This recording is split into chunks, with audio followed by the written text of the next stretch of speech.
Nós estamos hoje no capítulo 9, mas eu quero começar a leitura no capítulo 8, como nós terminamos lá o capítulo 8, de 35 a 39. Quem nos separará do amor de Cristo?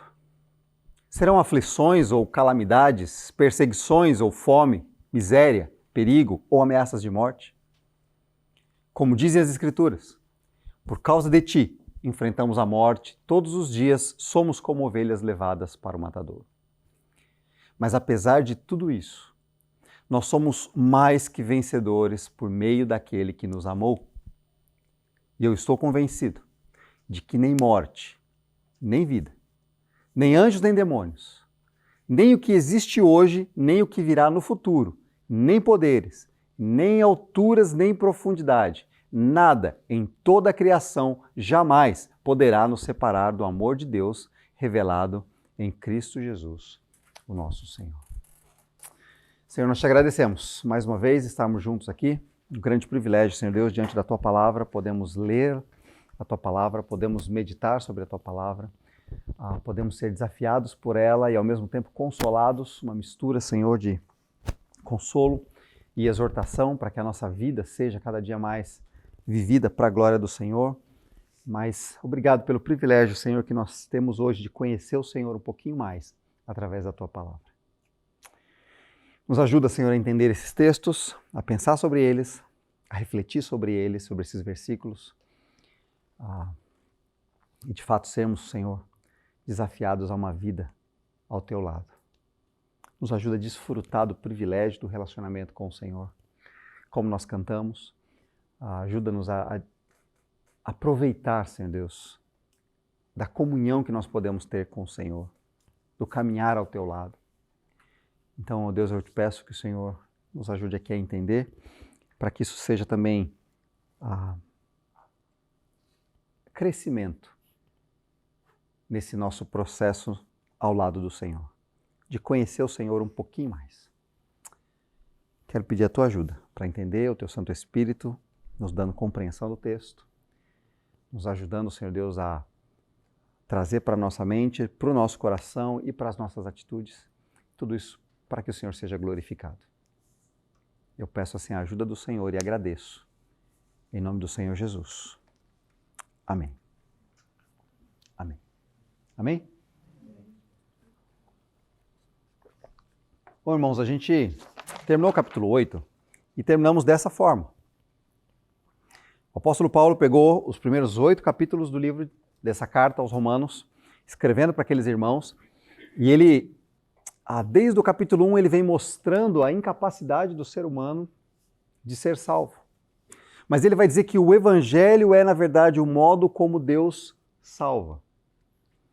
E aí ele vem mostrando como, desde bandidos terríveis e cruéis, até pessoas que se diziam boas, que não são tomadas assim, ou até mesmo aos judeus que se consideravam salvos por crerem na lei, por conhecerem a lei, por terem as promessas. O apóstolo Paulo vai dizer, e ele vai terminar no capítulo 3, dizendo: todos pecaram e estão separados da glória de Deus. Não há quem busque. Todos estão perdidos. E aí ele vem então a partir do capítulo 4, nos mostrando sobre como é esse meio de salvação através de Jesus Cristo. E o amor de Cristo por nós, sendo nós inimigos, ele veio e morreu em nosso lugar. Como nós já fizemos aqui, já cantamos, já celebramos, já lemos textos, celebramos a ceia, tudo apontando para isso, como Jesus Cristo fez para nos salvar. E aí então o apóstolo Paulo ele chega aqui no finalzinho do capítulo 8 dizendo: quem pode então nos separar desse grande amor, já que ele fez isso na nossa direção, sendo que nós éramos inimigos dele? E aí ele vai dizer que nada, não importa o que aconteça.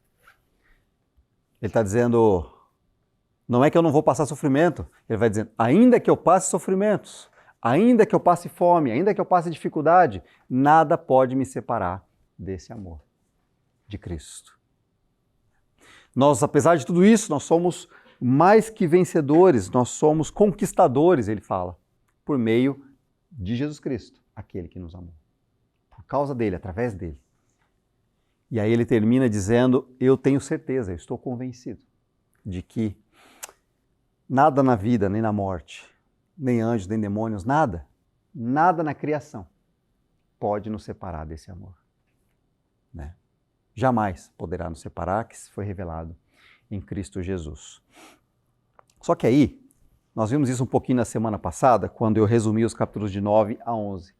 Porque nos capítulos de 9 a 11, o apóstolo Paulo ele vai dedicar uma atenção muito grande ao povo de Israel. Uma atenção especial, não só ao povo de Israel, mas ele vai falar, vai dar o exemplo, e vai usar o povo de Israel para mostrar um pouco sobre isso. Tudo dentro daquilo que ele já vem falando nesses 8 capítulos. E talvez uma pergunta que esteja na cabeça de Paulo, que as pessoas estão fazendo, que algumas pessoas fizeram para ele, está lá no versículo 6 do capítulo 9.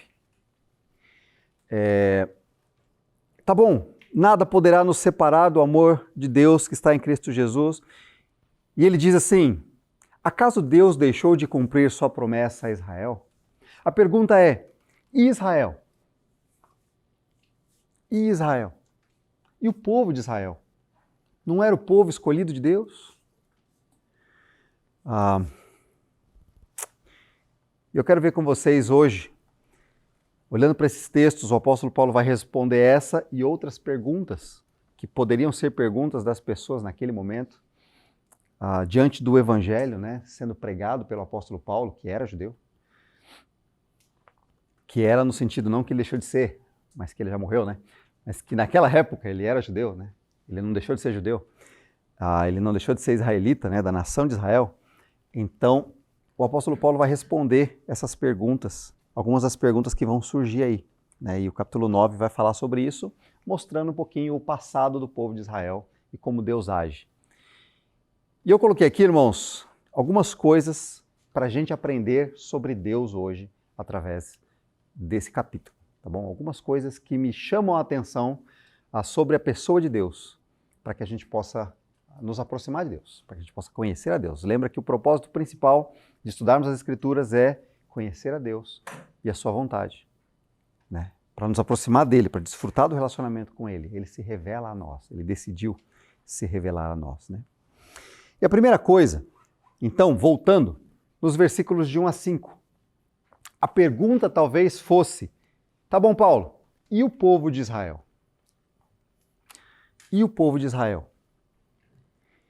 E aí o apóstolo Paulo, então, ele vai começar esses 5 versículos mostrando um Deus que busca, que vai na direção. E ele vai falar, Deus que buscou o povo de Israel, Deus que abençoou Israel, a nação de Israel, tá bom? Eu vou ler para vocês os versos de 1 a 5. Digo-lhes a verdade, tendo Cristo como testemunha, e minha consciência e o Espírito Santo a confirmam. Meu coração está cheio de amarga tristeza e angústia sem fim. Por meu povo, meus irmãos judeus, eu estaria disposto a ser amaldiçoado para sempre, separado de Cristo, se isso pudesse salvá-los. Eu vou parar aqui, eu vou continuar já. Porque não cabe no slide, então eu separo. Mas, basicamente, irmãos, só para a gente pensar, as primeiras coisas que o apóstolo Paulo está dizendo para nós aqui é algo profundo. Ele está falando de um amor intenso que ele tem pela nação dele, pelo povo dele. Lembra? Paulo, ele era israelita. Paulo, ele era judeu. Ele não deixou de ser. Mesmo depois da conversão dele. E eu quero que você entenda, por mais que você conheça a Bíblia e você viu, por exemplo, lá no livro de Atos, o quanto o apóstolo Paulo foi perseguido por pregar o evangelho, foi perseguido pelos judeus, foi preso pelos judeus, foi maltratado, foi espancado, passou por diversas. Ainda assim, ele não deixou de ser judeu. Ele não deixou de ser israelita.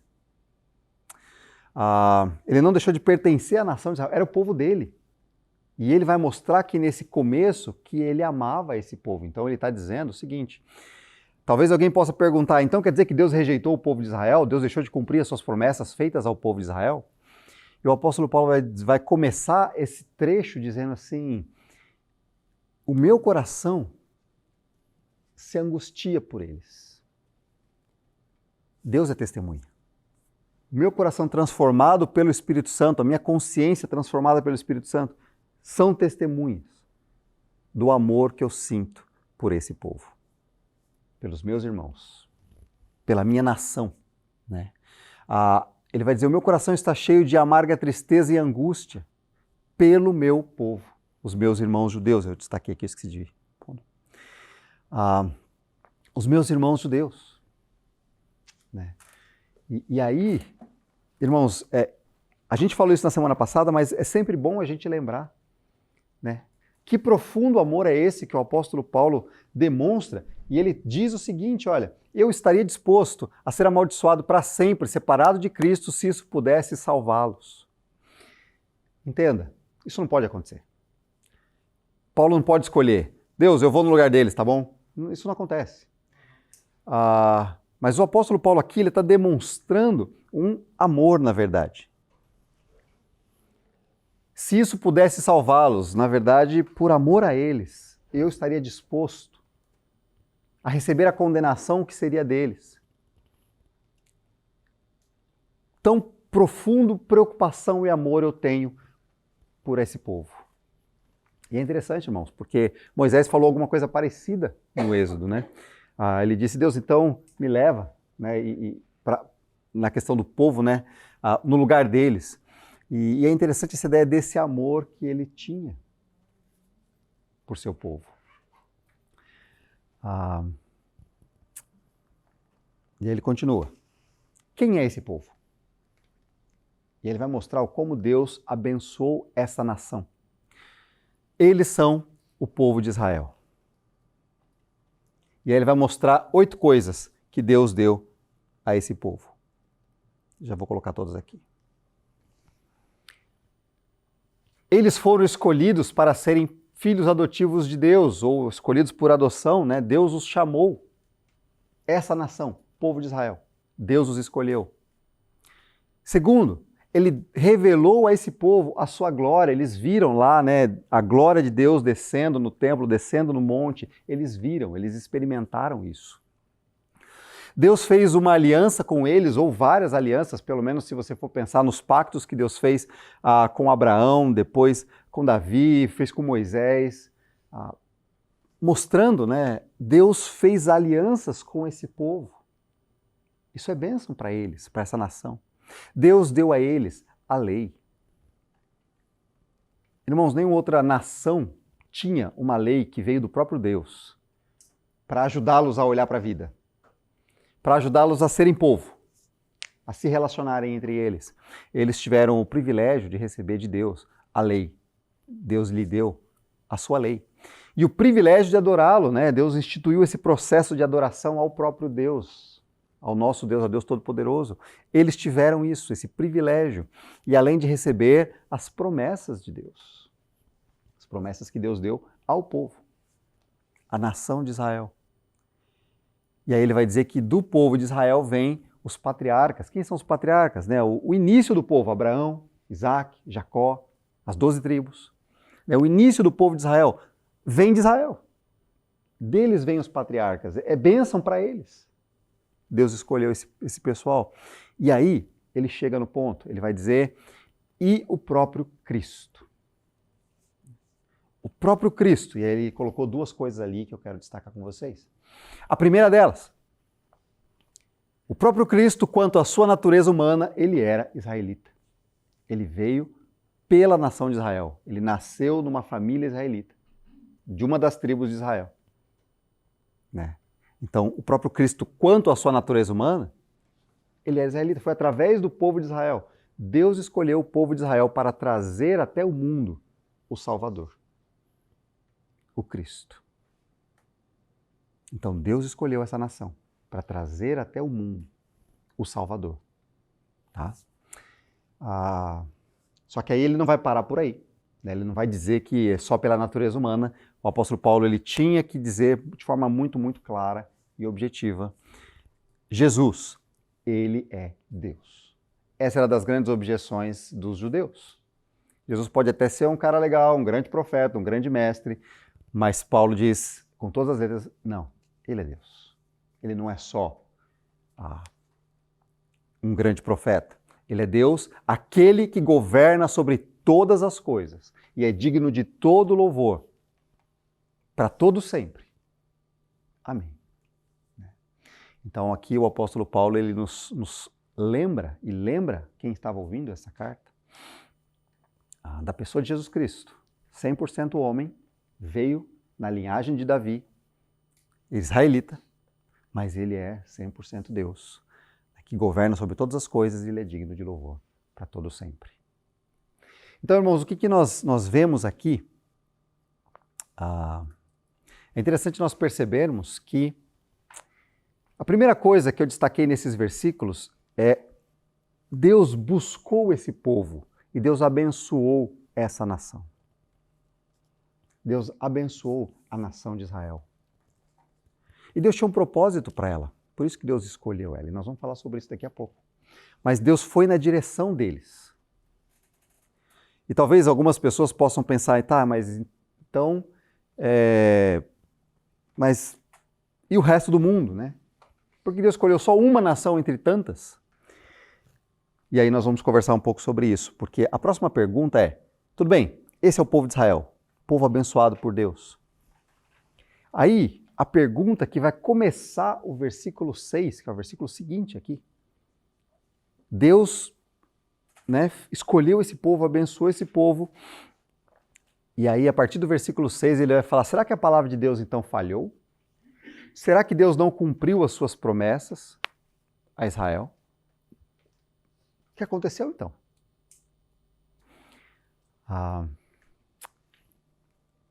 Vamos dar uma olhadinha no versículo 6. Tá, eu coloquei o seguinte, a palavra de Deus não falhou, e aí o que a gente vai aprender sobre Deus, e no primeiro a gente aprende que Deus é um Deus que busca, que vai na direção. Nesse trecho aqui a gente vai ver Deus que escolhe. Deus escolhe, tá? Deus tem essa capacidade, esse poder de escolher do jeito que Ele quiser, e a gente vai ver um pouquinho disso aqui agora. Acaso Deus deixou de cumprir a sua promessa a Israel? Essa pode ser a pergunta das pessoas ali ao redor. E a resposta de Paulo é não. Deus deixou de cumprir? Não. Pois nem todos os descendentes de Israel pertencem de fato ao povo de Deus ou a Israel, né, que seria a tradução literal ali. Nem todos que descendem de Israel pertencem de fato a Israel, e ele vai explicar isso.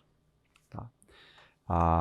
Ele vai dizer o seguinte, irmãos, que Deus abençoou Israel e ele escolheu Israel não porque Israel era uma nação boa, não porque ele viu que Israel seria uma nação boa, não porque ele viu que Israel temeria ele ou amaria ele, porque isso não aconteceu em vários momentos. Mesmo Deus tendo abençoado tanto esse povo,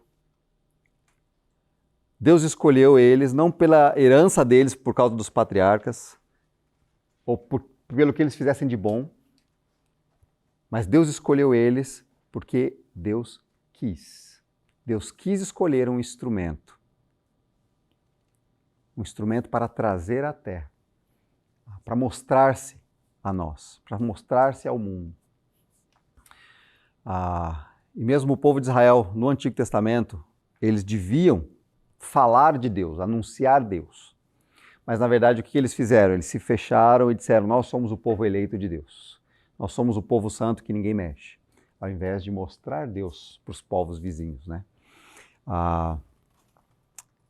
E ele vai mostrar agora a questão do funcionamento da eleição de Deus. Nem todos os descendentes de Israel pertencem de fato ao povo de Deus. Nem todo mundo que era da nação de Israel, de fato, foi salvo. É isso que ele vai mostrar.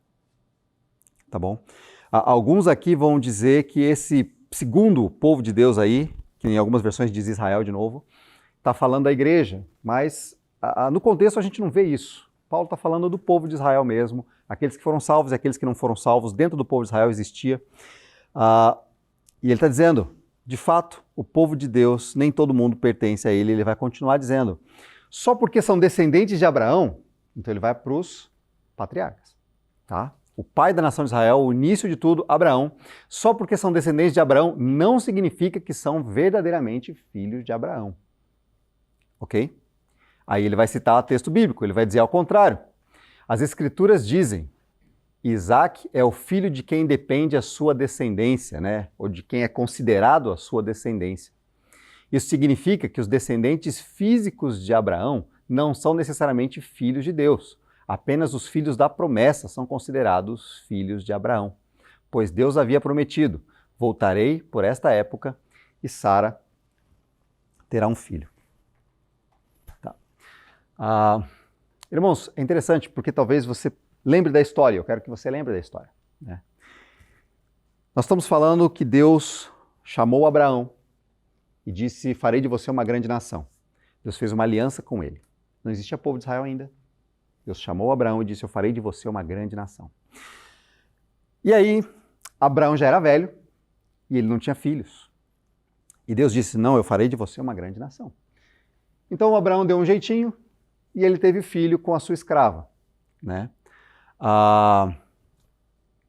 Que era Ismael, descendente de Abraão. É isso que o texto está dizendo.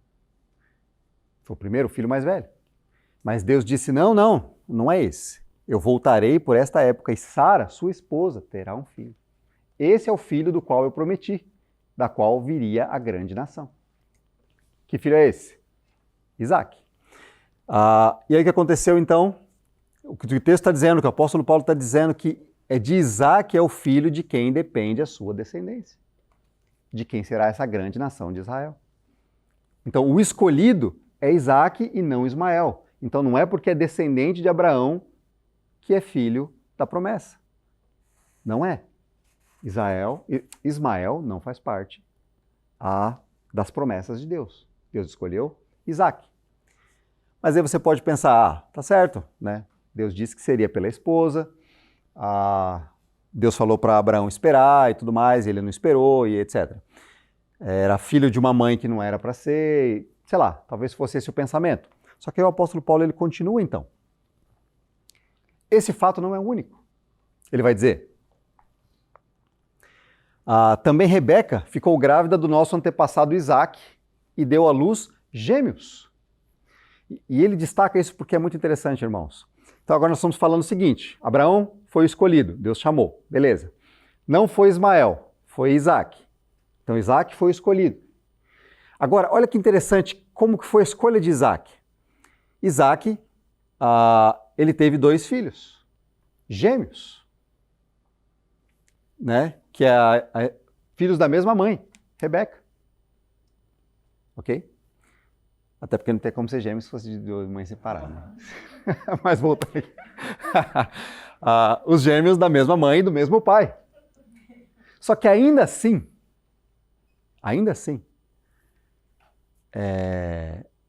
Deus escolhe um deles e não os 2. Né? E aí começa a afunilar a coisa do que o apóstolo Paulo está dizendo. Nem todo que é descendente, de fato, é o filho da promessa. Porque aí ele vai dizer que você tem os filhos, né, Jacó e Esaú, né? Antes deles nascerem, os 2, antes mesmo de terem feito qualquer coisa boa ou má, ela recebeu uma mensagem de Deus. E essa mensagem mostra que Deus escolhe as pessoas conforme o propósito dele e as chama sem levar em conta as obras que praticam. Foi dito a Rebeca, o seu filho mais velho servirá ao seu filho mais novo. Nas palavras das Escrituras, amei Jacó, mas rejeitei Esaú. Irmãos, é interessante aqui, porque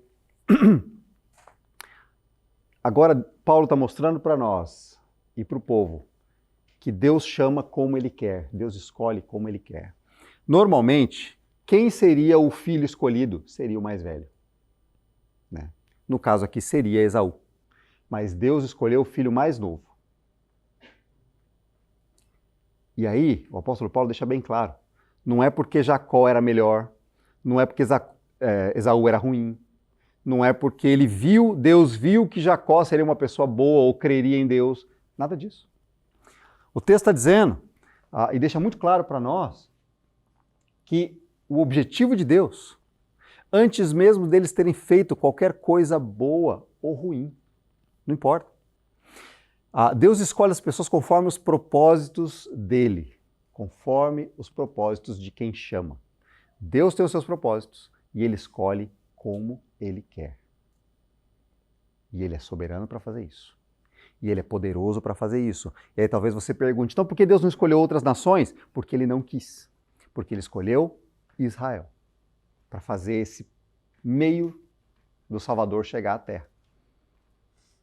E não foi todos os descendentes de Abraão, como a gente viu. E nem foi todos os descendentes de Isaac. Foi uma direção. Foi Jacó, da onde vieram as 12 tribos, né? E é interessante essa expressão, porque diz as Escrituras, amei Jacó, mas rejeitei Esaú. Aqui o apóstolo Paulo ele está ampliando a visão, porque ele está citando Malaquias, e quando Malaquias usa amei Jacó e rejeitei Esaú, não são só as pessoas, Jacó e Esaú. São as nações que surgiram dela. Surgiu uma nação dos descendentes de Jacó, e surgiu uma nação dos descendentes de Esaú.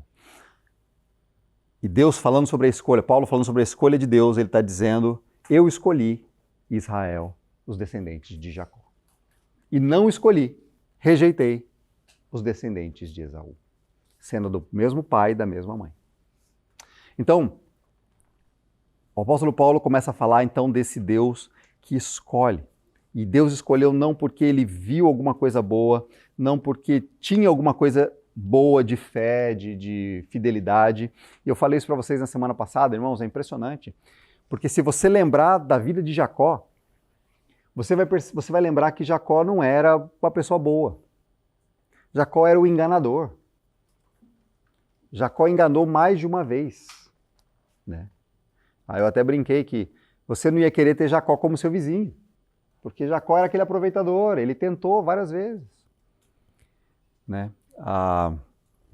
Tem uma história de que uma senhora, quando Spurgeon estava pregando nesse texto, uma senhora perguntou para ele por que é que Deus rejeitou Esaú. Eu não consigo entender. Por que Deus rejeitou Esaú? Como Deus poderia rejeitar Esaú? E aí Spurgeon respondeu para ela assim, eu não tenho dificuldade com o fato de Deus ter rejeitado Esaú. Eu fico me perguntando como é que Deus escolheu Jacó. Se você olhar para a história de Jacó, para como Jacó agiu, ninguém escolheria Jacó. Né? Isso para mostrar o quê? É exatamente o argumento do apóstolo Paulo. Que todos os capítulos até de 1 a 8 que nós vimos até agora, ele mostra que não tem ninguém que faça o bem. Não tem ninguém que busque. Se Deus não mover esses corações rebeldes, não adianta.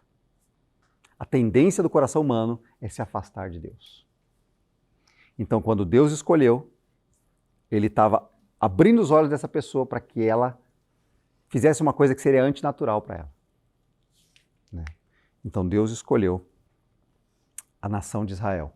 Deus escolheu assim. Um Deus que escolhe conforme a sua própria vontade. Um terceiro aspecto que eu quero conversar com vocês é a pergunta que virá logo em seguida.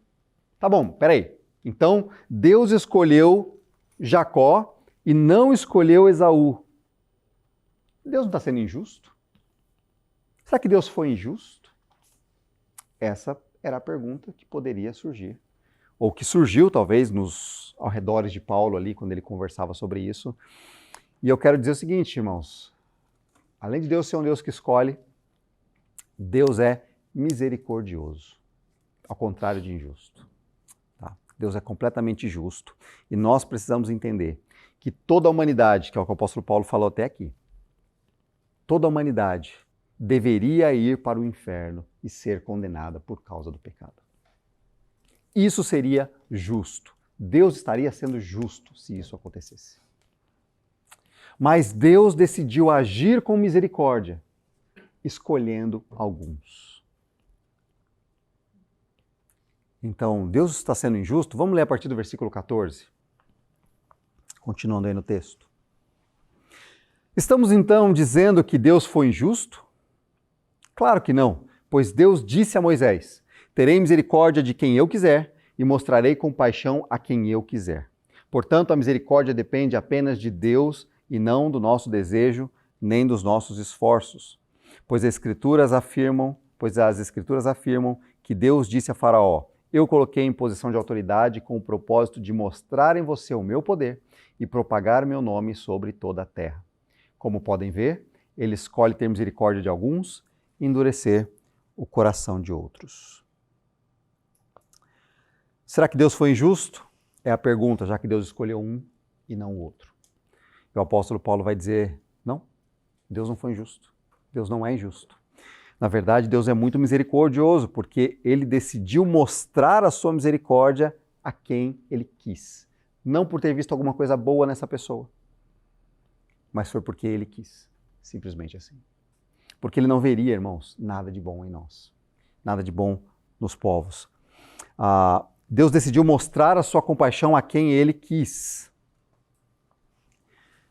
Portanto, a misericórdia depende apenas de Deus, e não do nosso desejo, nem dos nossos esforços. Nem dos nossos desejos, nem da nossa vontade e nem dos nossos esforços. Sabe por quê? Porque se dependesse, nós não teríamos. Se dependesse de nós, de fazer o que é certo, de fazer o que é bom, da nossa vontade de fazer o que é bom, nós não teríamos misericórdia, não receberíamos misericórdia de Deus. E o que significa misericórdia? Misericórdia é a gente não receber aquilo que a gente merece. O que a gente merece? Condenação. Ele agiu com misericórdia, não nos dando aquilo que a gente merecia, que era condenação. Se dependesse de nós, do nosso desejo ou dos nossos esforços, nós seríamos condenados. É isso que o texto diz, é isso que o apóstolo Paulo falou nos primeiros 8 capítulos desse livro. E aí ele cita ali, as escrituras afirmam a Faraó, e é interessante, o apóstolo Paulo citando ali, né, Êxodo, quando o Faraó foi um instrumento de Deus, Faraó, um pagão, né, egípcio, ele foi escolhido por Deus para ser um instrumento de Deus na vida dos israelitas. Eu coloquei você, Faraó, em posição de autoridade com o propósito, o objetivo de mostrar em você ou através de você o meu poder, né? E propagar o meu nome sobre toda a terra. Então, quando Deus trabalha ali no coração de Faraó, usando aquela pessoa, aquela autoridade que tinha, naquele momento, autoridade sobre o povo de Israel, Deus permite ao Faraó fazer tudo aquilo que ele fez, né, de rejeitar as pragas e tudo mais. Mesmo vendo, parece loucura, mas ele não conseguia, no seu coração, deixar o povo ir. O texto diz que Deus endureceu o coração, mas é exatamente o que diz no capítulo 1 de Romanos. Aquelas pessoas que rejeitaram ao Senhor, Ele os entregou às suas próprias vontades. E as suas vontades eu vou fazer o mal, eu vou fazer o que eu quiser fazer, né? Então Deus usou o Faraó para mostrar o poder dele e que o nome dele seja conhecido por toda a terra. Como vocês podem ver, versículo 18. Ele escolhe ter misericórdia de alguns e endurecer o coração de outros, isto é, de quem ele quer. Tá? E eu quero lembrar você o seguinte, que é a próxima pergunta, mas eu quero lembrar você agora, que, irmãos, se Deus não intervir no coração humano, a nossa tendência é rebeldia contra Deus. Tá bom? Isso é natural de quem não tem Cristo e é natural para quem tem Cristo. Perceba na sua própria vida. Por experiência própria, você pode olhar para a sua própria vida. Você foi salvo em Jesus Cristo, se você já foi, mas você peca. Como é que pode? A Bíblia diz que você foi liberto do pecado. Paulo falou isso no capítulo 6, 7 e 8. Nós já fomos livres do pecado, mas nós pecamos. Isto é, nós ofendemos a Deus, nós nos rebelamos contra Deus. Nós fazemos aquilo que ofende a Deus. Isso é natural nosso, do nosso coração, né? Essa é uma tendência natural, então Deus, Ele escolhe mostrar a sua misericórdia, abrindo os olhos, abrindo o entendimento, trazendo algumas pessoas para que creiam. E a gente vai entender melhor isso depois, tá bom? Mas Ele escolhe alguns, mas em Deus é Deus misericordioso, Ele não é injusto.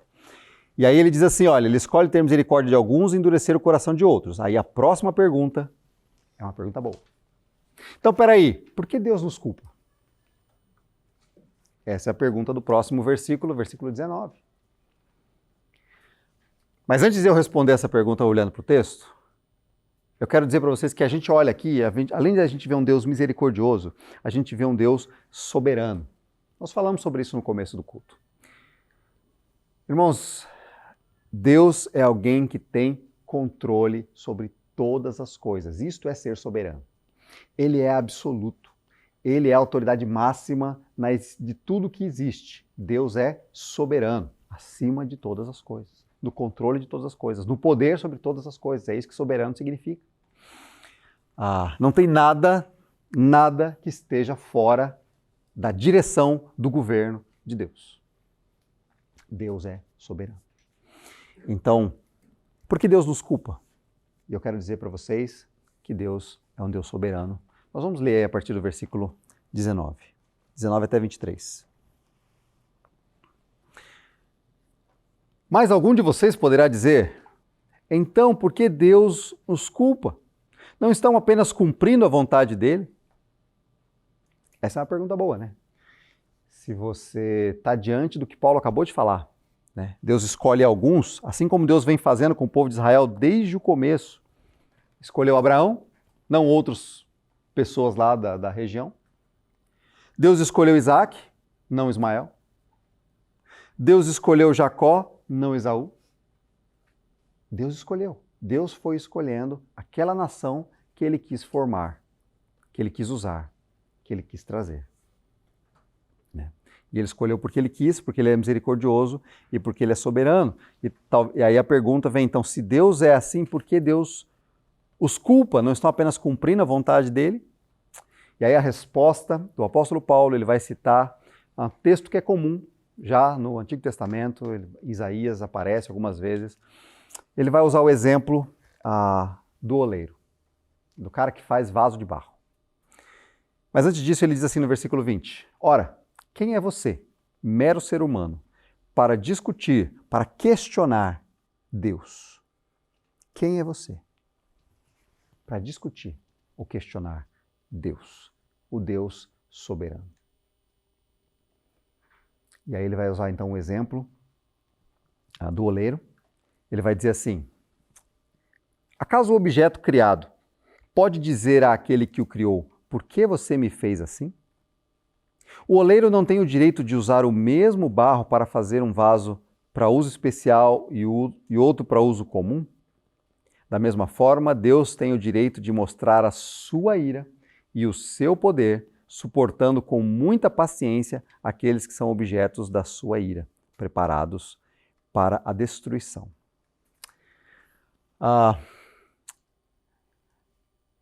Irmãos, o exemplo do oleiro é algo muito interessante, porque o que o apóstolo Paulo está dizendo é o seguinte, o cara que faz vaso de barro, ele não pode pegar da mesma quantidade de argila ali, ele pega a argila do mesmo lugar, e ele separa, ele fala assim, eu quero esse pedaço aqui, eu vou fazer um vaso que vai ser um vaso bonito, de flor para ser colocado na mesa do rei, e eu vou pegar esse pedaço aqui e eu vou fazer um vaso que vai ser um pinico que vai ser usado por aquele senhor ali nos dias de dor de barriga. Ele não pode fazer isso? É isso que o apóstolo Paulo está dizendo. E ele está dizendo assim, da mesma forma, Deus, sendo o dono do barro, sendo o dono da vida, ele pode escolher demonstrar a sua misericórdia sobre a vida de alguns e mostrar a sua ira sobre a vida de outros. Que ira é essa? A ira contra o pecado. A ira justa, que leva à condenação, que todos nós mereceríamos. Então, se Deus demonstrasse a sua ira sobre todo mundo, isso seria justo. Mas Deus decidiu ser misericordioso e mostrar a sua graça na vida de alguns e mostrar a sua ira na vida dos outros, que merecem isso. Deus tem o direito de mostrar a sua ira e o seu poder suportando com muita paciência, e ele suporta essas pessoas que são objetos da ira. Por quê? Porque essas pessoas não honram, essas pessoas o ofendem. Essas pessoas se rebelam contra ele. Essas pessoas, elas rejeitam a Deus, ofendem a Deus, ignoram a Deus. É só você olhar para o mundo, você olha para as pessoas ao seu redor, o quanto as pessoas rejeitam Deus, falam mal de Deus, ignoram Deus, duvidam de Deus. Deus suporta com paciência essas pessoas que serão destinadas à condenação. a demonstração da ira dele, por causa do pecado. Preparados para a destruição. E olha o versículo 23, irmãos. Opa. Então, quem é você, ser humano, para discutir com Deus? E aí ele vai e ele diz, ele age dessa forma, só respondendo a pergunta. Então, por que Deus nos culpa? Aí ele fala, quem é você para discutir com Deus? E diz, ele age desse modo, para que as riquezas da sua glória brilhem com esplendor ainda maior sobre aqueles dos quais ele tem misericórdia, aqueles que ele preparou previamente para a glória. Percebe como essas duas coisas, essas duas situações, esses dois tipos de vaso, eles mostram Deus. Eles mostram que Deus é justo. Deus é justo. Deus pune o pecado. Mas, ao mesmo tempo, mostra a misericórdia de Deus, a bondade de Deus, a graça de Deus, quando ele separa alguns para isso, para mostrar a sua glória, salvando essas pessoas. Ele preparou essas pessoas para que as riquezas da sua glória brilhem ainda mais. Ele precisava disso para que ele recebesse glória? Não. Mas ele brilha ainda mais quando é visto na vida de você, na minha, daqueles que são salvos, daqueles que foram salvos. Talvez você possa pensar assim, tá, mas por que ele e não eu? Por que eu e não ele? Por que Deus me salvou e não salvou aquele cara? Por que Deus salvou aquele lá que parecia tão ruim e aquele que parecia tão bom não está indo para o inferno? A gente volta no ponto anterior. Irmão, se fosse deixar, nenhum de nós seria bom. Deus escolhe quem ele quis, do jeito que ele quis. E ele escolhe, não pelo que a pessoa é ou pode ser, porque ela pode ser o pior possível. Mas ele escolhe porque ele decidiu escolher. Tá bom? Deus é soberano. É sobre isso que nós estamos falando. Para finalizar aqui, vamos para o último trecho, que é a partir do versículo 24 e vai até o 33. A pergunta depois, então, de tudo isso é, falando sobre Israel, ele falou um pouco sobre o passado de Israel. Deus escolheu a nação de Israel. Para quê? Para trazer ao mundo a salvação. Foi através do povo de Israel. Através do povo de Israel vieram os patriarcas, vieram as leis, vieram as promessas, veio o Cristo. E a igreja, irmãos, nasceu dentro do povo de Israel. A salvação veio em Cristo, que era israelita. Os primeiros convertidos eram judeus. Então, nem todos os judeus foram salvos? Não. Mas vários foram. Paulo era um deles, inclusive. Né? Aí a pergunta é, e nós? E aí ele vai falar um pouco sobre isso. Essa é a última pergunta desse trecho, desse capítulo. E aí eu quero mostrar, irmãos, o seguinte. Deus não é só soberano, mas Deus ele é gracioso. O que isso significa? Significa que Deus derrama graça. Deus é aquele que abençoa, que doa, que é bondoso, que derrama, que dá da sua graça. E o que é graça? Se misericórdia é a gente não receber aquilo que a gente merecia, isto é, condenação, a graça é o contrário. É a gente receber aquilo que a gente não merecia. A gente não merecia ser salvo, a gente não merecia o perdão e Ele, por sua graça, nos dá. Esse é o outro lado do Deus justo, é o Deus gracioso, Deus da graça, de toda graça. Vamos dar uma olhada aqui nos versículos. Eu dividi em duas partes também para caber ali. E nós estamos entre os que ele chamou. Paulo escrevendo para a igreja de Roma. Ali na igreja de Roma tinha judeus e também tinha gentios. Provavelmente a maioria era gentil, tá bom? Eram romanos. Mas Paulo está dizendo, nós estamos entre os que ele chamou. Tanto dentre os judeus, como dentre os gentios. Tá? E aqui, percebe? Ele está fazendo uma separação clara entre... Ele está dando o exemplo do povo de Israel. Judeus eram o povo de Israel, fazia separação com os gentios, que não era povo de Israel. E aí ele vai então mostrar, ele vai falar primeiro dos gentios, e ele cita dois textos para ilustrar Deus chamando os gentios. Quem eram os gentios? Aqueles que não eram judeus. E ele usa dois textos, um de Oséias, ele diz o seguinte, a respeito disso, Deus diz na profecia de Oséias, chamarei meu povo aquele que não era o meu povo, e amarei aqueles que antes eu não amava, ou chamarei minha amada aquela que não era minha amada. Está falando dos gentios, dos não-judeus. Bom? E também ele cita outro texto dizendo, e no lugar onde lhes foi dito, vocês são meu povo, eles serão chamados filhos do Deus vivo, quem antes não era. Tá? Então, está apontando agora para os gentios, para aqueles que não eram judeus. E isso é graça de Deus. E agora, para os judeus, eu coloquei uma letrinha A lá para a gente referir, eu coloquei no outro texto aqui. E a respeito de Israel, o profeta Isaías clamou, embora o povo de Israel seja numeroso como a areia do mar, apenas um remanescente será salvo, pois o Senhor executará sua sentença sobre a terra de modo rápido e decisivo.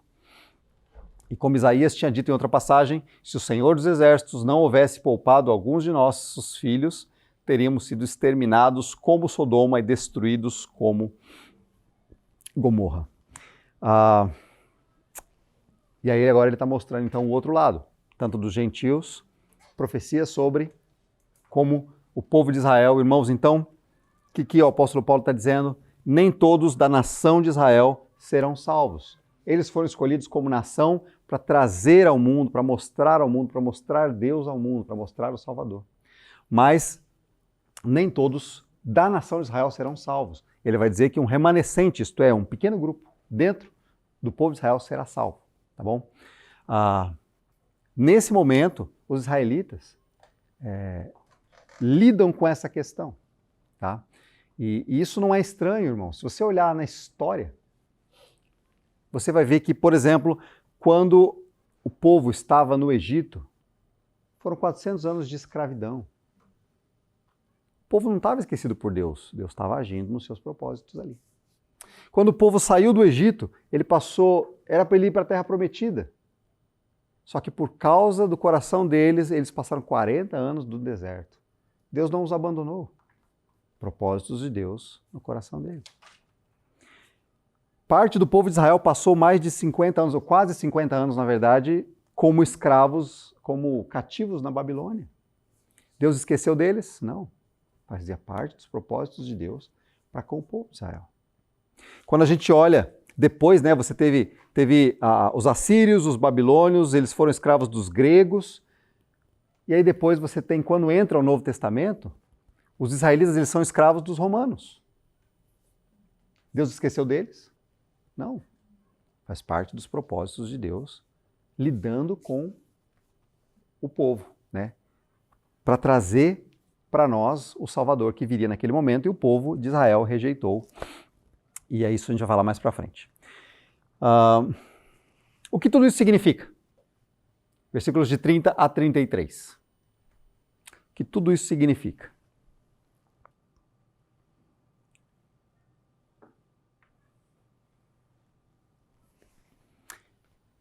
Embora os gentios, que não são judeus, não buscassem seguir as normas de Deus, isto é, a justiça de Deus, foram declarados justos. E isso aconteceu pela fé. Já o povo de Israel, que se esforçou tanto para cumprir a lei a fim de se tornar justo, isto é, justiça, nunca teve sucesso. Por que não? Porque tentaram se tornar justos por meio das suas obras e não pela fé. Tropeçaram na grande pedra em seu caminho, e a esse respeito as Escrituras afirmam: ponham em Sião uma pedra que os faz tropeçar, uma rocha que os faz cair, mas quem confiar nele jamais será envergonhado. E é interessante, irmãos, aqui, o que a gente vê é que ele vai mostrar os gentios que não buscavam foram salvos. Os judeus que aparentemente buscavam, não no primeiro momento. Por quê? Como nação, eles não foram salvos porque eles tentaram obter a salvação pelos seus próprios esforços. E desde o capítulo 1, o apóstolo Paulo está mostrando que isso não funciona. Então ele está reforçando o ponto lá do capítulo 1, versículo 16, o evangelho mostra o modo como Deus nos declara justos, que é, do início ao fim, pela fé. Não só pela fé aleatória, mas a fé em Cristo. No que Cristo fez, em quem era Cristo e no que Ele fez. Por que eles tropeçaram? Porque eles tropeçaram na grande pedra. Que grande pedra é essa? Pedro vai dizer que é Jesus. Eles tropeçaram na pedra, eles rejeitaram, eles não reconheceram. Eles tentaram pelos seus próprios esforços, eles não creram. Esse é o Deus gracioso que decidiu salvar. E a gente vai falar mais sobre o povo de Israel e sobre a salvação nos capítulos 10 e 11, tá bom? Aqui a gente falou um pouco sobre o passado de Israel, sobre as bênçãos do povo de Israel, como Deus agiu, mas a gente aprendeu um pouquinho sobre Deus. E eu quero, então, pegando esse capítulo, juntar aqui para vocês, irmãos, um pouco do que eu aprendo e algumas coisas para a gente pensar para a semana, tá bom? Eu juntei aqui os dois, mas, seguinte, eu preciso conhecer mais de Deus e esse texto mostra para a gente um pouco mais de Deus. Deus é aquele que busca, é aquele que se importa, é aquele que vai na direção. Deus foi na direção do povo de Israel quando ninguém buscava. Abraão não estava buscando a Deus quando Deus o chamou. Nenhum deles estavam buscando a Deus quando Deus o chamou. Deus foi na direção. E eu acho interessante essa ideia de me importar. Por quê? Porque o apóstolo Paulo, quando ele começou o capítulo 9, ele diz: o meu coração arde por causa desses meus irmãos que não creram. Porque eles rejeitam, porque eles rejeitaram. Eles até me prendem, eles me espancam por causa disso. Mas o meu coração arde porque eles rejeitaram a Cristo. Deus é o Deus que busca e veio na sua direção também. Né? Deus veio na sua direção para te salvar. E aí, irmãos, já que você hoje é salvo, se você é, você precisa lembrar então de se importar com as pessoas que ainda não conhecem a Cristo. Né? Assim como Paulo se importava com os perdidos, que a gente se importe também com os perdidos. Né? Que a gente se importe com aqueles que não conhecem o Senhor Jesus. E se você não conhece a Cristo, você pensar que Deus fez tudo isso para que você entenda e estivesse aqui nesse momento para ouvir o Evangelho e crer. Né? Então pense sobre isso. Segundo, Deus escolhe, né, que eu falei lá nesse capítulo. Se Deus escolhe, irmãos, e Ele não viu nada de bom em você ou em mim, isso deve gerar em nós o quê? Gratidão. Se Deus não viu nada de bom em mim e Ele decidiu me escolher, sabe quando tem o timezinho lá que vai ser escolhido na escola? Vamos separar dois times, aí alguém começa com eu quero fulano para jogar no meu time, o outro tal, e aí você fica por último. Eles escolhem pelo quê? Pela capacidade. Eu sei que aquele rapazinho joga bem, chama ele primeiro. Né? Para fazer parte do meu time. Mas Deus escolheu sem que aquela pessoa fosse boa. Entende? É como se eu estivesse escolhendo para o meu time e eu falasse assim, eu vou escolher você, eu sei que você é ruim, mas vamos lá. Entendeu? Mais ou menos assim. Né? Se Deus escolheu você assim, então isso deve gerar em nós gratidão. Né? Isso deve levar a gente a agradecer, reconhecer que eu não merecia. Não é motivo de orgulho, é motivo de gratidão. É motivo de humildade. Né? Gratidão. Terceiro, a gente viu que Deus é misericordioso, Deus não é injusto. Deus decidiu salvar alguns, porque todos estavam condenados. Isso deve nos levar, então, a louvor, a reconhecer Deus, a elogiar Deus, a honrá-lo. Sabe? Isso deve nos levar na direção de Deus, de adoração. Deus é misericordioso. Deus é soberano. Irmãos, se Deus é soberano, eu me submeto. Eu preciso aprender isso. Quando nós pecamos, o que é o pecado? É uma declaração de eu não concordo com o Senhor, Deus. Eu prefiro do meu jeito. Eu acho que do meu jeito é mais gostoso. É mais legal. É mais agradável. Do jeito do Senhor não é legal. É uma declaração de rebeldia contra Deus. Mas se eu sei que Deus é soberano, o que eu devo fazer? Eu me submeto a Deus. Eu luto contra meus pecados. Eu confesso meus pecados, eu peço perdão, eu peço ajuda. Eu me submeto ao Senhor. Eu leio as Escrituras para que eu possa aprender mais de Deus e eu possa obedecê-lo melhor. Eu me submeto a esse Deus soberano. E por último ali, Deus é gracioso. Isto é, Deus derrama a sua graça sobre nós, né? Ele é bondoso, ele decide dar porque ele quer. O que eu faço? Então eu valorizo as bênçãos de Deus. Irmãos, a gente vive nesse mundo desfrutando de tantas bênçãos que Deus dá e a gente acha que é a obrigação de Deus nos dar. Porque a gente acha que merece tudo de bom nessa vida.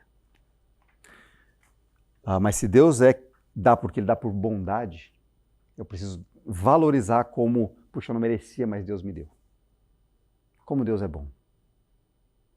Não eu merecia, Senhor, eu merecia isso aqui, o Senhor não está me dando. Né? Eu preciso valorizar, então, as bênçãos de Deus, como presentes de Deus. Só para concluir, eu quero, pensando sobre tudo isso, dizer para vocês o seguinte. Deus mostra para nós, nesse capítulo, um pouco de quem Ele é. Nas Escrituras Ele faz isso. Deus mostra para mim, Deus mostra para você um pouco de quem Ele é. Ele é um Deus que busca, Ele é um Deus que escolhe, Ele é um Deus misericordioso, Ele é um Deus soberano, Ele é um Deus gracioso. As pessoas tentam falar sobre essa ideia de que Deus escolhe e colocam Deus, pintam Deus como um Deus injusto. Mas não é isso que o Paulo está mostrando para nós. Está mostrando que sim, Deus escolhe, mas Deus não é injusto, Ele é amoroso, misericordioso, bondoso, gracioso. Deus mostra um pouquinho de quem Ele é. Então, o meu chamado é para cultivar o meu relacionamento de intimidade com Ele. Se Deus está se mostrando para mim, é porque Ele quer que eu conheça. Se Ele quer que eu conheça, é para eu desfrutar desse relacionamento com Ele. Assim como quando a gente começa a conhecer um amigo, né? A gente começa a conhecer um pouco dele, ele da gente, a gente vai trocando essas informações, eu convidei para vir na minha casa, a gente vai desenvolvendo a amizade, o relacionamento. Deus tem se mostrado a nós através das Escrituras.